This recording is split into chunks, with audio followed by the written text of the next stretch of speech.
I want to show you 4 ways to spice up your chords on the guitar. They are positions, extensions, anticipations, and passing tones.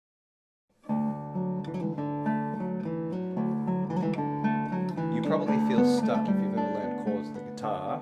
When you learn chords in the first position, like these ones, E minor and A minor and C here and G here, all in the first position. So one way you can spice them up is by moving them around the fretboard. So E minor can also be played in the second position, the 7th and the 12th, and there might be other arrangements that you could find, other ways of playing this chord. And when you combine those different positions, then even with just one chord you can get lots of variety.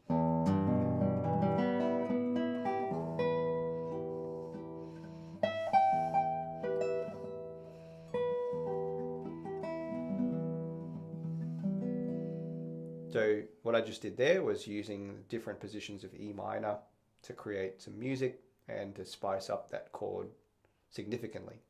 The next method is extension. So through extensions we can spice up chords very quickly and very easily.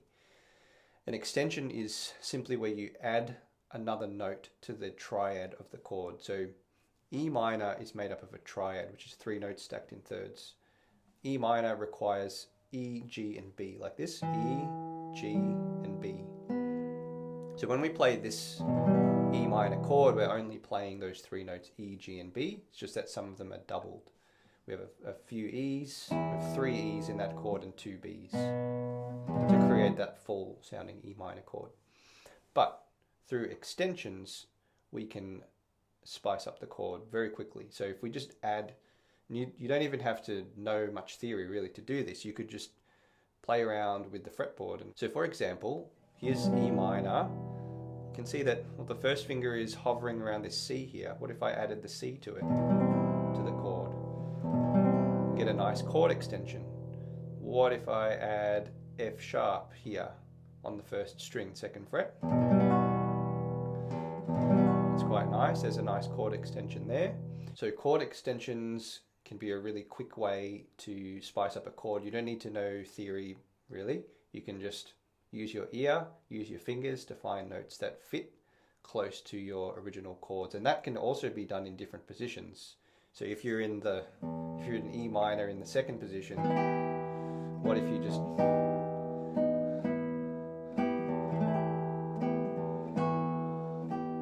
move some of those notes around, or add a note here and there that you can find easily with the fingers, and you're extending the chord and you're spicing up the chord. Third method is anticipation, and this requires 2 or more chords now. So we're going to think about what chord we're going to next and use a note from that chord before we move there. So a simple example would be from E minor to A minor and back to E minor again. So instead of just moving like that, like just where all the notes just move together in a predictable fashion, we can add a note of the next chord in,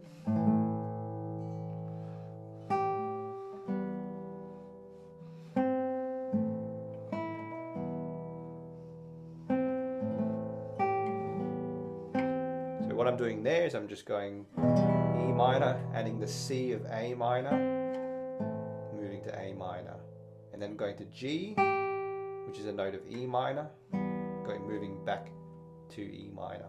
So anticipations can be a really great way to spice up a simple chord progression, even if it's just 2 chords like that. The final method is passing tones. Now this one is a little bit more complex, so I've saved it for the end, and it does require a little bit of thinking about theory, but I want to try and simplify and distill it as much as possible.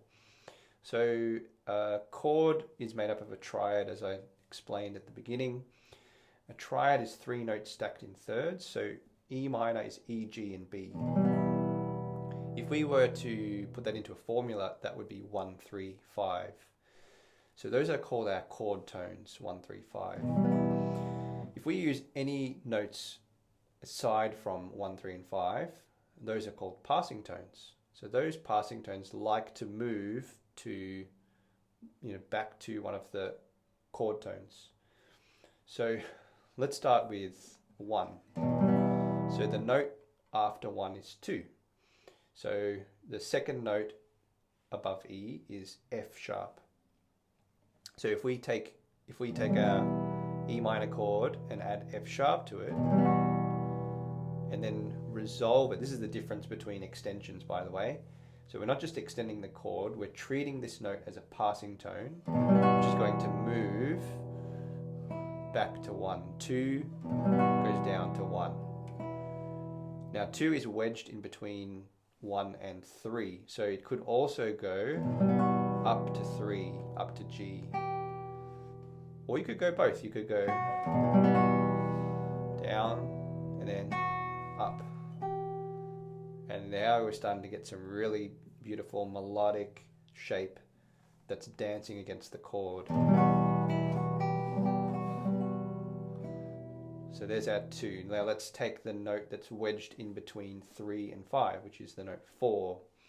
So the fourth note above E is E, F, G, A. That is our 4. So 4 likes to move down to 3. And sometimes this is called a sus4 chord because it's like a suspension. So that likes to move down to 3, down to the G, or it can move up. 4 can move up to 5. So A will move up to B. Or we could combine them again.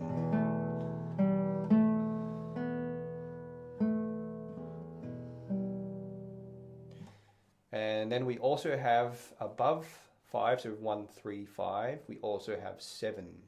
So the 7th note above E is D. We can count E, F, G. It takes 2 hands. E, F, G, A, B, C, D.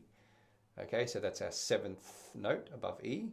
So if we add D, 7 likes to go up to 1. Okay, so 7 likes to go up to 1. So let's simplify this one. I'm going to strip the chord back a little bit, just to these 3 notes. So here I've got the D sharp, the 7, and then that's going to 1. Now, what would happen if we combined a whole bunch of these passing tones? So the 2's going to the 1's and the 3's, the 4's going to the 3's and the 5's, the 7 going to the 1. We get something like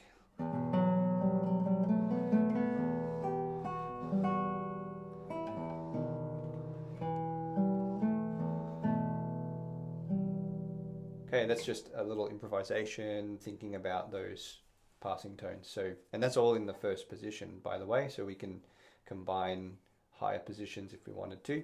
And this is just with one chord, so you can get so much variety, so much spice out of just one chord, just through passing tones. So I hope that's helped. Just a little summary. We talked about positions, so taking a chord up the fretboard, extensions, adding sort of a random note to the chord pretty much, anticipations, where you take a chord of the next, sorry, you take a note of the next chord that you're going to, and passing tones, where you just take any note other than 1, 3, and 5 and resolve that note back to one of the chord tones. So I hope that helps you spice up your chords, and thanks for watching.